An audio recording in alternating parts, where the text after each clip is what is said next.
Hey guys, this is Shane and welcome back to my Curator of the Lost channel. Hey, this is where I'm going over book finds. These are vintage book, used books that I'm going for resale, that I'm finding at thrift stores, library bookstores, estate sales. So the first week of January, it's been a crazy week, crazy happenings here in the States, but hope everybody's had a good week and Happy New Year. So I've got about 15 books that I found on a couple of stops that were kind of interesting things.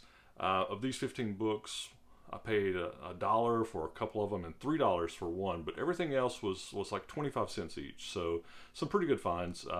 More paperbacks than I normally do. So let's go through them and see what you think. Give you some ideas and show you what's working for me in my store. So the first one was from 1948. It was on Gupta art. It's from a university in India. I found a 1977 reprint of this on like ABE Books, one of the other tertiary kind of sites beyond eBay and Amazon, for $26. So this edition's generally out of print. I don't see this, so it's a $25 book. So hardback, 1948 on Gupta art. The next is kind of a historical book. It's one of our submarines. Kind of just an interesting. You see this edition priced all over the place if it's an early edition, but this particular paperback edition will be $8. But again, got it for a quarter. All right, this is an interesting called the Murderous Illusion. It's a JFK alternate fiction, kind of one of these loosely fact fiction stories, and I find this one listed for. It's 15 to $20. Kind of an unusual book. So probably a thin market for this, but again, for a quarter, I'll list it for 15-20 bucks. All right, this one I found extremely interesting. Threads of Gold Through Seams of Coal. This was from it's from Ireland, and it's this area of this Arigna mines, and I guess it was somebody had gone on a tour or gone there. Inside the book too, they had postcards. There's a few postcards.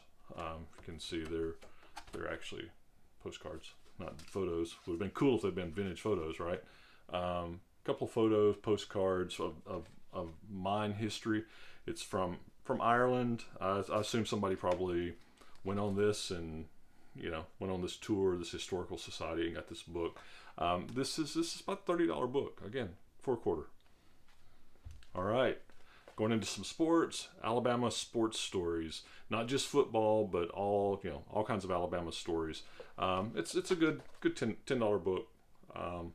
Great for the price on these paperbacks. I generally deal with hardbacks, and this particular day, all these came from one thrift store. There's just two stores that all this came from. It was just paperbacks. That's what I found. So, like always, you just have to buy what the thrift store gives you, right? Here's another one. It's an Irish publication, from a farm near Fermanagh. Okay, Fermanagh is in Ireland. The author's story. It says his life's journey from Fermanagh, Ireland to Mississippi. So he ended up in Mississippi later in his life, and he's telling how he got there from Ireland. So again, this is $8 to $10, but it's an interesting story. All right, the next one was a really cool find. Actually, I've never found this before, but it's the Appalachian Trail Food Planner. This is a $20 to $25 book. This is one of the earlier editions. There's a newer edition out now, but this will still bring a solid $20. So really cool if you're going to hike the Appalachian Trail, the AT. It's giving you schedules for your food. It's what to take, how to make zucchini bread, whatever you want, to put in your pack. So great little item there for the AT. Be awesome to do that one day. So food planner for the AT. Then the last thing that I got from this particular thrift store, again, got it for a quarter. Another historical book, The Aviators, Winston Groom. I think Winston Groom is, if I'm right, he's the Forrest Gump guy, right? That wrote Forrest Gump. But hardback. This this will run. This is a $10 book. Wish it was autographed, but it's not. Okay, so then the second thrift store that I stopped by got this Singer's Italian. This is a diction and phonetics type book. You see this one priced all over the place. There's some of them that cover Italian, Latin, lots of things. So I see this price from 10 to 40. Again, I paid $0.25 for this one. You know, if I can get 10 or 15 bucks for it, that's a great deal. So anyway, Singer's Italian. Make sure you're singing with the right enunciation. All right, this one I thought was cool. One, the cover, and then just the topic. This buffo. Okay, this is the guy wrote. It's the genius of vulgar comedy. So I don't know. You know, this is one I may need to read before I sell. You know, I don't know. But anyway, it's kind of cool.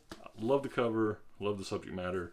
It's a $10 book again for $0.25. It's a great subject matter. Love to have this kind of stuff in my store. So I just find it interesting. So, all right. The next one I picked up on National Geographic for $0.25. This is dinosaurs. So what I do, I think I've mentioned this in one of my other videos, is when I see anything National Geographic with dinosaurs, I'll pick them up and then I'll put them together.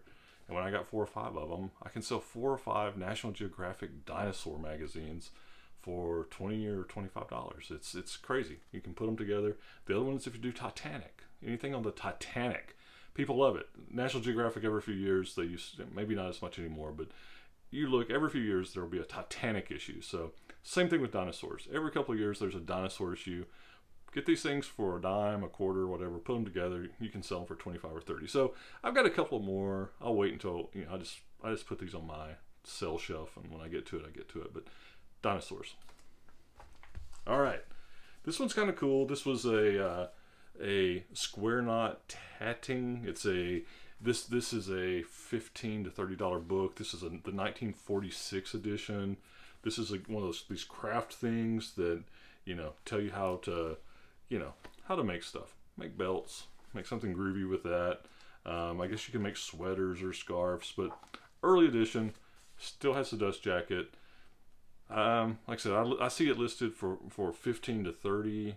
I'll probably list it for 20 and see what happens. So square knot tatting. All right, another kind of older book. This is this mirrored Landmarks of Cincinnati. It's got the dust jacket. This is 30 bucks. Again, dust jacket goes over historical landmarks in Cincinnati. This is the one I paid $3 for. I think this is a $25 or $30 sale, and I liked it. It's old. Got the dust jacket, so I did pay $3 for this one. Oh, and the square knot, I did pay $1 for that one, so I thought, hey, still a good deal. And then the last one I bought, I paid $1 for it. It's kind of a fiction book. Caught my eye because it had H.P. Lovecraft, but it's a newer book, David Bishkoff, H.P. Lovecraft Institute, and you see, this is crazy. You see this one listed for 25 to 40. I don't know who's looking for this book. There's one on Amazon that somebody's asking $250 for. I'm thinking it's a $20 read for somebody. Be a great sale, and that was it. That was the last one that I found. So not a bad mini haul. I'm not gonna call 15 a haul, but not a bad mini find for a couple of quick stops. Again, if you see cool, you have to buy cool, and you go in looking for something. For me, like hardbacks, and I find a bunch of paperbacks. You never know what it's going to be, so you just have to take what it finds. So what the thrift store gives you, what the bookstore gives you, what the estate sale gives you. So anyway, hope you found that interesting. Hey, please subscribe. We'll be doing these. Just depends on what I find when I find it. Hopefully every week, every couple of weeks, I'll post something. If you liked what you saw, give me some comments. Give me a like, and have a great week. Be safe, and see ya.